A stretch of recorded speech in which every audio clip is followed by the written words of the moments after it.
Hello বন্ধুরা, আমরা এখন পুজো দিয়ে চলে এসেছি হোটেলে। এই যে আমাদেরকে সবজি ভাত দিয়ে গেছে, আমরা এখন সবজি ভাত খেতে খাবো। এই যে সবাই বসে আছে।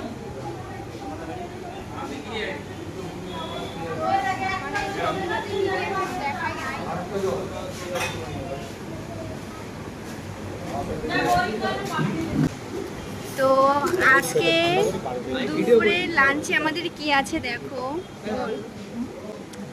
এটা হচ্ছে আলুর তরকারি, পাঁপড়, তারপরে পটল আলুর তরকারি। এটা হচ্ছে কোনো একটা গ্রেভি বা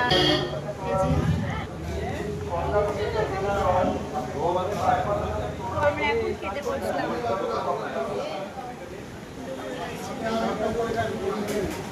কিছু বল, একা একা খেয়ে যাচ্ছি। পুজো দিয়ে অনেকক্ষণ লাইন দিয়ে দাঁড়িয়ে পুজো দিয়েছি, তো দেওয়ার পর খুব খিদে পেয়ে গেছে, তাই খেতে বসে গেছে। এই যে নিরামিষ সব কিছু